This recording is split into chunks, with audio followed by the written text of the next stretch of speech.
Hello everybody, Dr. Alex Vasquez here.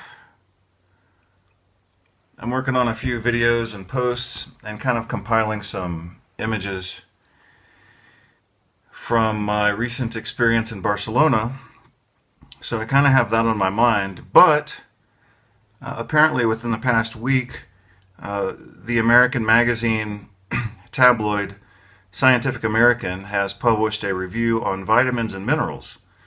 So I'm going to read that article right now. I haven't read it. I just downloaded it this morning because I want to see what they are presenting to the population. So as I'm sure most of you know, medical doctors don't receive any training in nutrition of any value throughout medical school. Throughout medical school or their medical training, like postgraduate training. Sorry, my recording just stopped spontaneously, so I had to restart it. So, for medical doctors to receive like a let's call it semi-authoritative review on nutrition, I think that those doctors who have interest in nutrition or realize that their education was deficient, they would probably want to read that article. So, for example, a couple years ago, I think it was 2019, Journal of the American Medical Association published it just stopped. My recording just stopped again. I don't know why. Journal of the American Medical Association published a review, at least a supposed review, titled Vitamins and Minerals, What Clinicians Need to Know. And it was an article of, I think, 2 pages, written by someone who's proven herself to be a complete idiot in the field of nutrition, even though she has a lot of money, and within the world of medicine she has perceived authority, even though her work within the field of nutrition is abysmal. So anyway, again, JAMA published an article titled Vitamins and Minerals, What Clinicians Need to Know. I certainly read it. I'm sure a couple of 100,000 other doctors also read it. And it was completely worthless. It was horrible. So the tragedy of the lack of nutrition education in medicine is that when such an opportunity appears to be provided, whether it's in Journal of the American Medical Association or in this case, a publication that used to be well respected and has certainly now degenerated into a tabloid, Scientific American, I think a lot of doctors might try to use that opportunity to actually learn something. And unfortunately, a lot of these articles are simply decoys. So they dangle a carrot in front of the reader and they say, look, you're about to learn about nutrition, and they don't provide that opportunity. The same is true, I've noticed, and I was alerted to this actually by a comment. I think it was on Amazon, actually. So I was looking for books on critical thinking, logic, rhetoric, grammar, linguistics, whatever. I was trying to find a book on that topic. And sorry, someone's calling me right now. And I'm not answering, because I never answer my phone unless it's someone I already know. So, again, as I was saying, I think a lot of doctors would want to take advantage of being able to learn about nutrition, and they get these decoys, and it just doesn't work. And that perpetuates ignorance. So I said that recently in a different video that I did when I was looking at something related to, I think it was vitamin A and COVID. That was the topic. And you'll see in the video that I provided that I described some of those articles as anti-science because they dangle this carrot as if they're about to teach something, but none of those articles surpassed what I had said casually 4 years ago. So my interpretation of that is that the science was not only stuck, but it was intentionally stuck. It's intentional inertia. So I had started to say something about a review that I read on Amazon. I was looking for a book about linguistics and grammar and logic and critical thinking and all this kind of stuff. And one of the comments, and it was a beautiful, perfect comment, and I completely agree with what this person said. This person said that this particular book that they had read, and I had purchased it. I purchased a different book, but it turned out to have the same qualities as the one they were reviewing. The person said this book is simply a decoy to distract people away from the topic, giving them the illusion that they're actually reading about the topic that they're interested in. So, for example, again, it was grammar and logic and rhetoric and critical thinking. And the person said this book is nothing more than a distraction and a decoy. They're using the title, they're using the words, they're trying to trap people's interest in this topic, but then they just bring them in and give them this clusterfuck of bullshit, and rather than educating them, they're simply exhausting the reader. And so I didn't buy that particular book, of course, based on that review, but I did buy a different book on logic, rhetoric, critical thinking, all this kind of stuff. And it was exactly the same. It was just total bullshit. It was such bullshit that I couldn't even read it. I'm sorry, I purchased it as an audiobook. So it was published as a paper book, and then the author read it, his own work, as an audiobook. And it was just total bullshit. And the description of the book says that this book is used in law schools and undergraduate and maybe even graduate, but various college programs. And it was just bullshit. It was bullshit. No college, and certainly no law school, would ever use that piece of crap that was titled, logic and rhetoric and grammar and critical, how to argue and all this kind of stuff. So you can see that superficially or more profoundly, I've been kind of exposed to this idea, and I've seen this idea represented in the research that I reviewed, that a lot of research, even if it's published in a so-called respectable journal or respectable magazine like this now tabloid Scientific American, it's just bullshit. So again, I want to read this article, and hopefully for some reason the recording system isn't working very well. I've got two recordings going on at the same time. One of them's working, one of them keeps collapsing.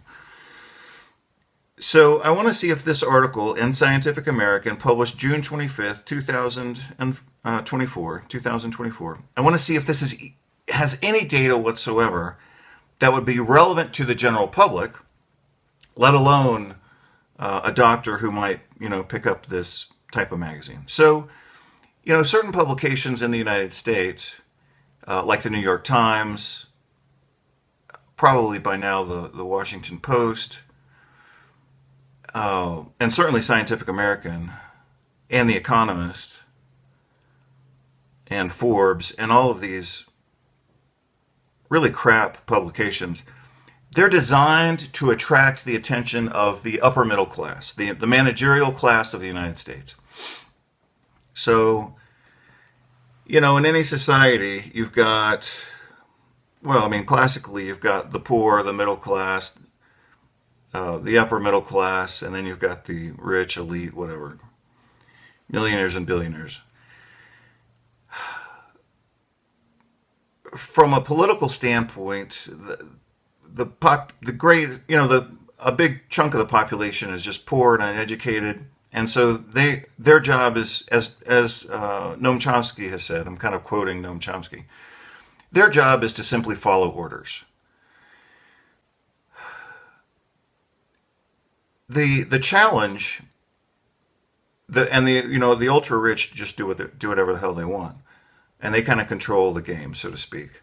But it's the middle class and upper middle class; those are the people who have to be managed, and so they have to be baited into educational systems and systems of information that coerce and corral their opinions into what the ultra rich want them to do. And so if you look at these publications, New York Times is one of the best examples. Scientific American is probably the second best. Those publications exist to shape the opinions and perspectives of the managerial class, doctors, lawyers, professors, educators. And so let's see what they did here, talking about nutrition. So that was my 10-minute introduction. I'm going to try to record this so you'll get to see my comments as I go along. Again, Scientific American, June 25th, 2024. Supposedly this is only going to take 7 minutes to read. And so they published this article, What Vitamins and Minerals Really Do in Your Body. Humans need around 30 vitamins and minerals to keep our bodies functioning. Okay, so again, I'm not expecting this to be like a doctorate level expert document. I just want to see if it's anywhere even in the appropriate direction of what the general public, including doctors who have never studied nutrition, might need to know. Food gives us energy, but just as important, it delivers vitamins and minerals. That's a really stupid way to introduce this topic, but anyway, that's what they did. There is essentially no bodily function that doesn't depend on at least one of these compounds, roughly 30 of which are considered crucial. They help our hearts beat and our lungs breathe. God, this is just baby talk. They enable our bodies to build new muscle, skin, and bone cells. They allow nerves to send signals to the brain and the immune system to fight invaders. We literally can't live without them. Wow, that's really, that's just baby babble. I mean, that would be appropriate for like a grade school kid who's like, whatever, 10 or 12 years old. The difference between vitamins and minerals is that the former are organic, made by plant or animal. That's not the definition of organic. And the latter are not. We absorb vitamins directly from plants and animals we eat. We get minerals which come from rocks, dirt, or water, sometimes from the environment and sometimes from living things we eat that absorbed them before they died. Wow, that sucks. Vitamins and minerals work in wild and wondrous ways, some of which we understand, many of which we're still trying to understand. That's just rhetoric. That's some intense bullshit right there. Says Howard Sesso, Associate Director of the Division of Preventive Medicine at Brigham and Women's Hospital and medical editor of the Making Sense of Vitamins and Minerals report from Harvard Medical School, and it's a he, Howard Sesso. He says vitamins and minerals work in wild and wondrous ways, some of which we understand, many of which we're still trying to understand. Wow, that sucks. Oh my God. That was pure bullshit and just rhetoric. So, as I've said many, many times before, and this is another example, they're trying to make it sound so mysterious and so complex, and it's an unknown science, and we don't know how it works, and you better wait until we figure it out. That's what they're already starting to introduce in this article, and I'm only on the fourth paragraph. And this guy works at Harvard Medical School. So, in the past, you or I or any person, oh my God, that was horrible. That was painful. Any of us would have thought, oh, well, somebody who works at Harvard Medical School, God, they must be a real expert. Certainly they had to compete to get that job, and they must be an expert if they're working at Harvard Medical School. 10 or 20 years ago, we would have all thought that. But now, what I've seen, and I have to hope that, God dang it, that some of you have seen it as well, is that the people at Harvard are some of the biggest and worst bullshitting ignoramuses on the planet.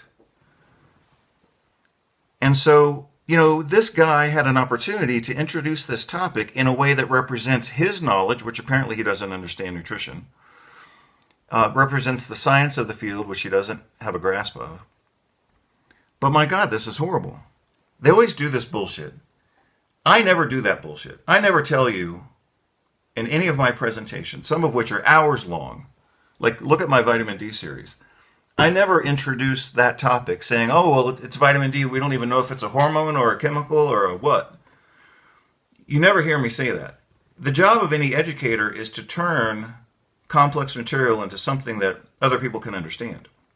This guy who is the medical editor of the Making Sense of Vitamins and Minerals report from Harvard Medical School, he can't even introduce his own topic.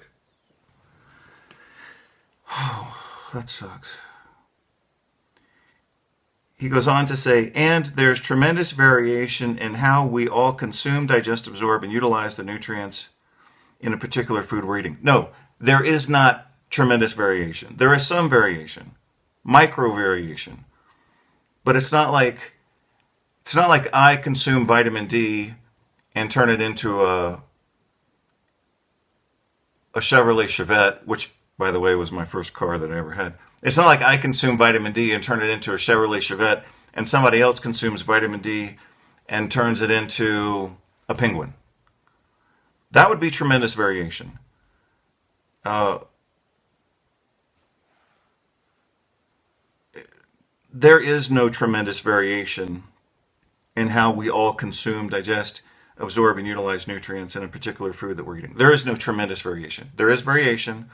Sometimes it's clinically important. Usually it's not. Usually we're talking micro variation.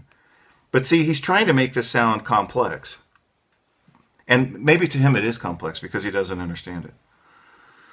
Key functions. Listed here are the main known uses for different nutrients, although scientists suspect. See, they always try to introduce doubt. That's a rhetorical strategy. That's a rhetorical strategy that you have to see it and appreciate what you're being exposed to. They are trying to create confusion. See, this is another anti-science, anti-informative article. I'm only 4 or 5 paragraphs into it, and they're already introducing doubt. They're already introducing mystery. They're already saying we don't understand it. There's a lot of variation. You could turn your vitamins into a Chevrolet Chevette. You could turn your vitamins into a Penguin. We just don't know. I mean, this is already crap. Listed here are the main known uses of different nutrients, although scientists suspect there are many that are undiscovered. This is anti-informative. Furthermore, vitamins and minerals often interact with one another and help promote the reactions of other nutrients. Ooh, this is bad writing. I think this was written by 2 people. No, it was written by 3 people.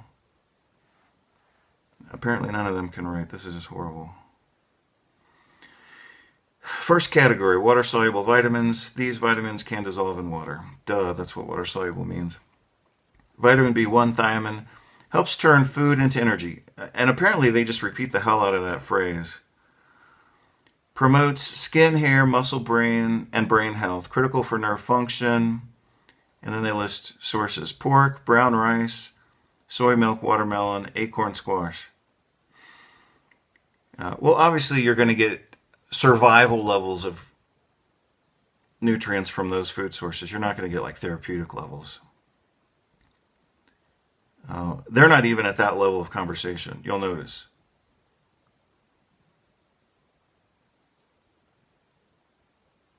So, for example, when I talk about nutrition, when I'm teaching like a formal class, like I have taught in the past, evidence-based nutrition, my way of introducing amounts of nutrients is to introduce what's the baseline level, like what we used to call the RDA, recommended daily allowance. I think it's called now recommended daily intake, RDI. Doesn't matter what they call it. It's going to be a low number because that low number is simply to represent what you need in order to survive. So I think that people need to know that. For most vitamins, it's in the 1 or 2 milligram, 5 milligram level. But a therapeutic amount could be 1,000 times that much.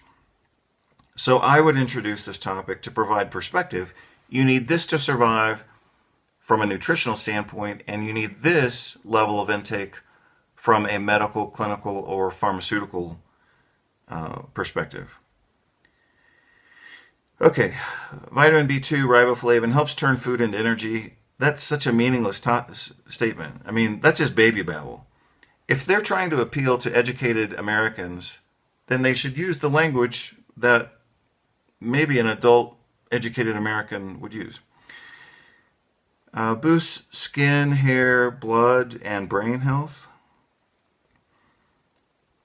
Meat, milk, eggs, yogurt, cheese, leafy green vegetables. Vitamin B3, niacin, nicotinic acid, niacinamide. Those are not the same, but they can interconvert to some extent.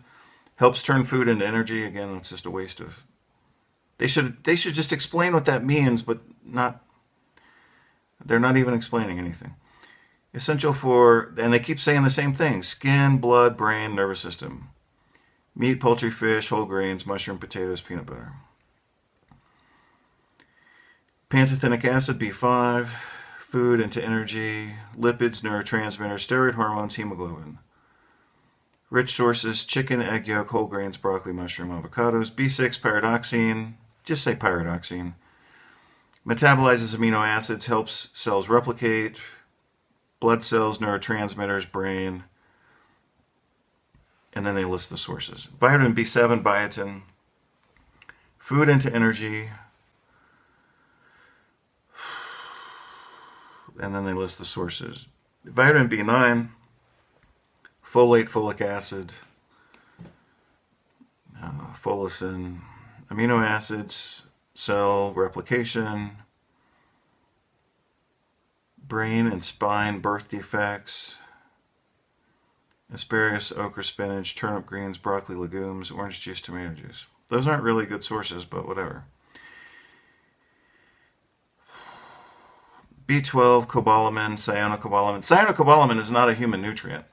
That's stupid. Just say cobalamin. B12 exists in at least 3 or 4 different forms. Cyanocobalamin is synthetic, and it obviously contains cyanide, so that's not really a good representation. And then you've got methylcobalamin, adenosylcobalamin, and hydroxycobalamin. Those are much better. Animal sources, at least they got that right. Vitamin C does not make collagen. It's a cofactor in the production of collagen, but you have to have other nutrients as well, so why not list those? Copper, for example. Amino acids. Antioxidant, boost immune system. Fruits and vegetables. Well, that sucked. Then they make quick mention of choline. Helps to make the neurotransmitter acetylcholine. That's correct. Milk, eggs, liver, sure. Fat-soluble vitamins, vitamin A.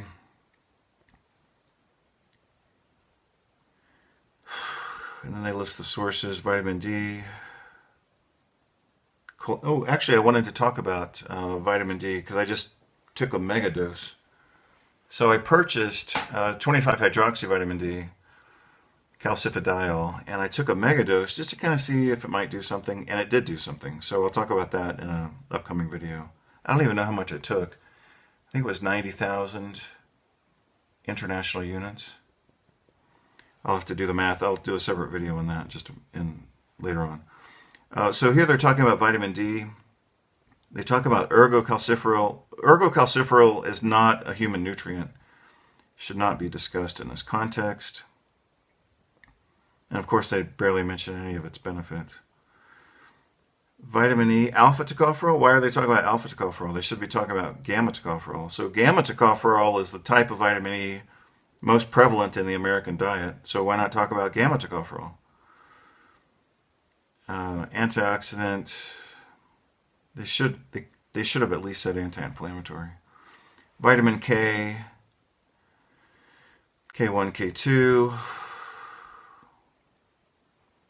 And then they talk about some sources. Major minerals.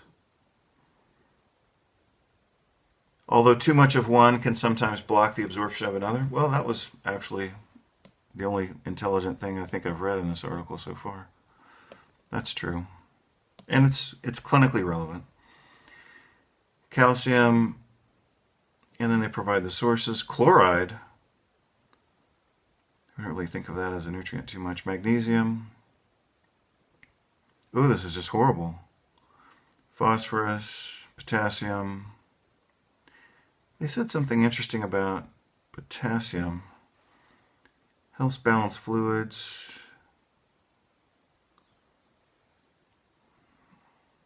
Impacts is a word that doesn't mean anything. So it doesn't tell you if it raises or lowers or what it does. Wow, that was pretty worthless.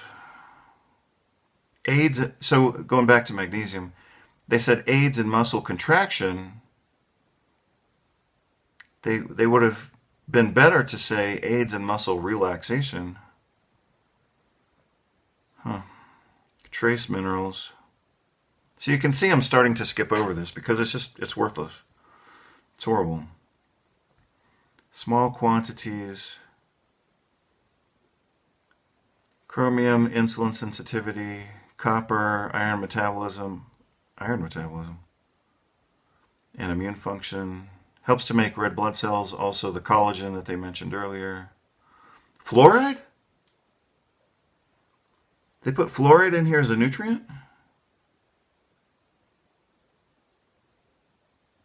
Oh my God. That's just propaganda.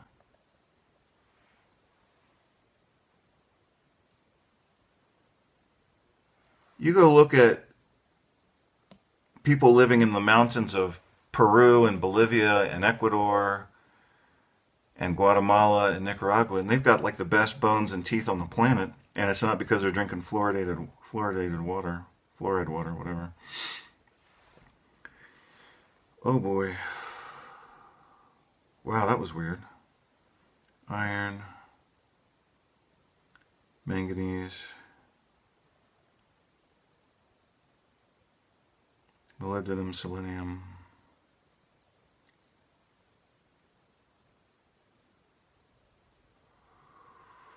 Wow, this is just horrible. When we eat too much of one vitamin or mineral, it can cause the loss of another. So that's a really unusual thing to say in the middle of a crap article. But again, I think they're trying to make this appear more complex than it should be, and kind of create caution. Like it's kind of like stand back. Instead of saying you should take a multivitamin, excess of sodium will deplete calcium because those nutrients bind together. That's just totally wrong. They do not bind together. That's just wrong. An excess of sodium will deplete calcium because these nutrients bind together? They don't bind together. They're both cations. How could they possibly bind together? You can't bind two positive things together. Wow, that sucks. That's just totally inaccurate, just like this thing was. Fluoride is not an essential nutrient. In the US, nutrition deficiencies are relatively rare. That's bullshit. Although malnutrition is increasing, especially among older age groups. Sorry, I meant to say we probably have some background noise at some point, and we're having some background noise right now. In the US, nutrition deficiencies are relatively rare, although malnutrition is increasing.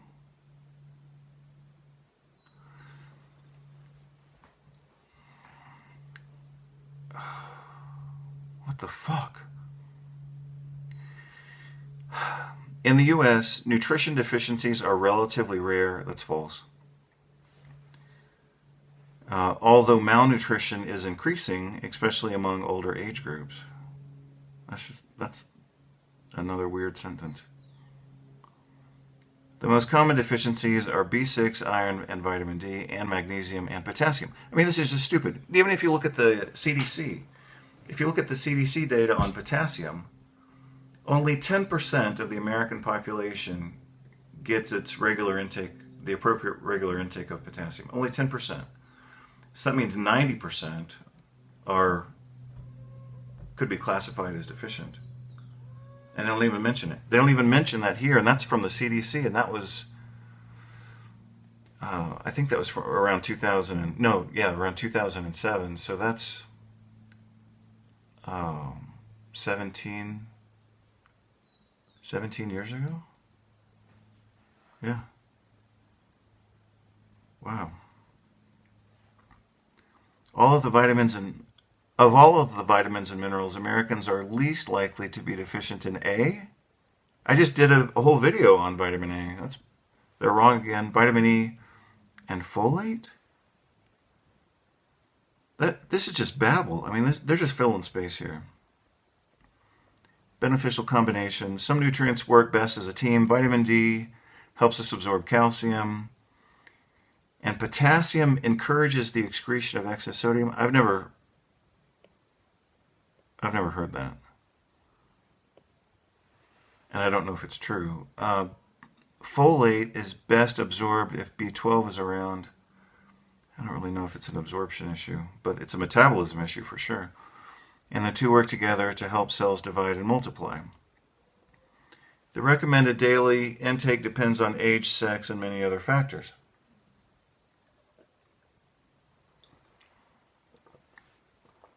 Dosage icons are purposefully large to show the big picture variation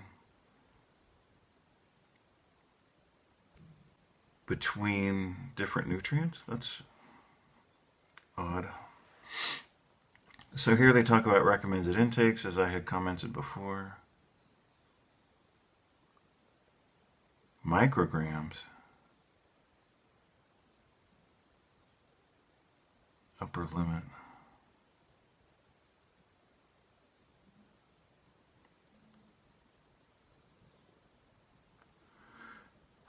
Whatever.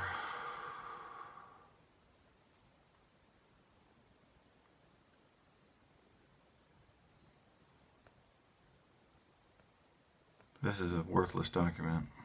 I mean, I don't know. So from a doctor, clinician level, or at a doctor or clinician level, this argument, this article is just bullshit. Doesn't say anything of any value. Now, if I try to interpret this article from the perspective of someone who's educated but has never studied nutrition,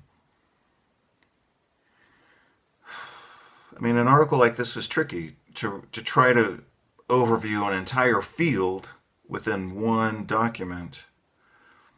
That's a difficult thing to do, and they obviously failed at that task. But I don't see anything of value in this article. Let's guess. What if I had a master's degree in whatever topic? So I'm in the managerial class of the United States. Let's assume, I have an MBA. Let's assume I have an MBA or a law degree, and I read this article. What am I going to get out of this article of value? I mean, nothing. It's so general. You need nutrients. You find them in foods, and they have some similar or different functions. I mean, that's all this article has really said so far. Water site, main storage locations. Who cares? And my God, look at that diagram. Who the hell is going to look at that and make any sense of it? Who cares? Fluoride? Okay, so look how bad this diagram is. Let's look at those lines. I mean, things just got lines going all over the place. So I'm going to follow one of the lines. I'm going to follow, what if I'm interested in fluoride? So here I am looking at fluoride, and I try to trace that line to something. I can't even tell where it's going. I assume it's going to bones and teeth. But I mean, what a shit illustration. I mean, it's uninterpretable the way they've got these lines going everywhere. And this is horrible. And that's the end of the article. That sucked. For more information, dietary supplement fact sheet, National Institutes of Health, Making Sense of Vitamins and Minerals, a special health report by the editors at Harvard Health Publishing, in consultation with this Dingleberry, 2022, even though they published this right now in 2024. Wow. This was originally published in Scientific American Magazine, July, August 2024. The New Science of Health and Appetite. And this is what they gave out to the American public. That sucks. That was horrible. That was worthless. Well, anyway, that's about what I expected. So, sorry. Sorry it wasn't better, but I can't make it better just because I'm reading it. And I'm not going to tell you that it's good. What else can I say about this? I mean, look at this. Look at their first diagram. I mean, look at all those lines going everywhere. If this article is trying to clarify the topic, then they're achieving the exact opposite by printing this. I mean, that's just spaghetti. This is exactly what I started to talk about earlier. So I did some spontaneous videos recently. One was on vitamin A as it relates specifically to infections and specifically COVID. And I was looking at those articles and I said spontaneously, this is more strategic stupidity, inertia, ignorance, and I'm going to do another diagram on this. I haven't done it yet because it just occurred to me right before I had to spend the past week in Barcelona. But I am going to put together a diagram that gives structure to my comment on this anti-science research. And this is an anti-science publication. I mean, no one's going to read this and get anything out of it of value. And their diagrams are designed to be valueless. So look at this. Let me see if I can fatten my pen here. I mean, look at all these lines. You go from here and then you get lost. So this is another example of anti-science, anti-information.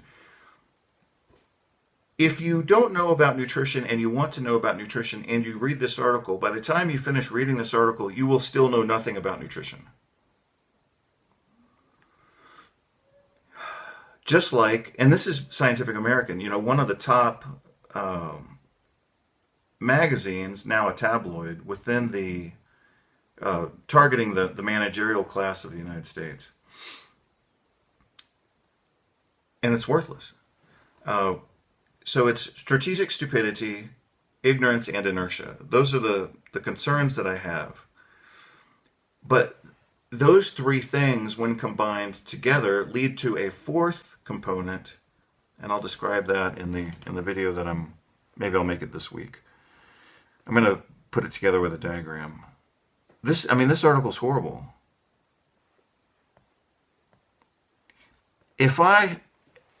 Just by comparison, if I had been given the opportunity to write this article, they're never going to ask a legitimate expert. If I had been given the opportunity to write this article with the same word count, so see, I've written a lot of letters to journals, and it's also true usually of feature articles, but certainly with letters, you've got to work within a confined space. Sometimes it's 100 words. More commonly, it's 250 words. But you've got to be really. It's a. If I may say so, because it is.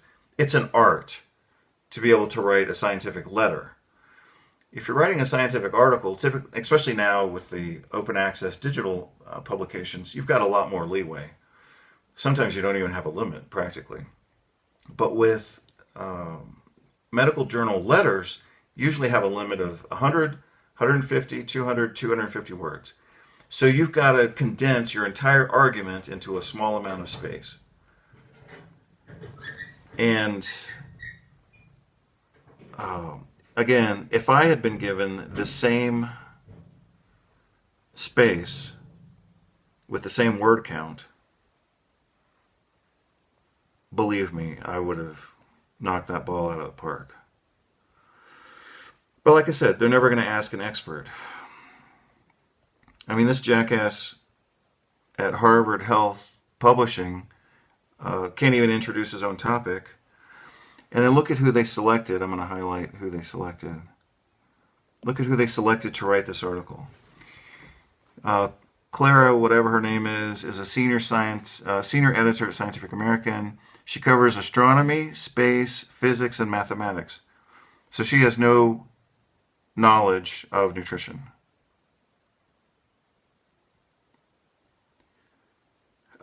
Jen Christiansen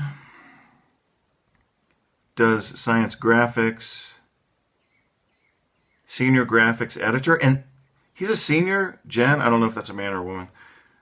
This person is a senior graphics editor, and look at these crap graphics.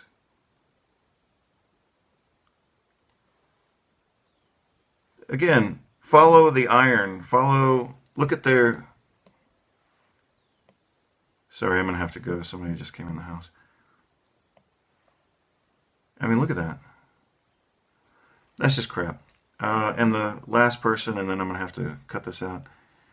Miriam Quick is a data journalist and researcher specializing in information visualization, and this is what they gave us? I mean, that's just horrible. All right, so I'm going to wrap it up because I got to see who just came in the house. And I'll get this on the website as soon as I can at healthythinking.substack.com. Thank you very much. Oh, time has come.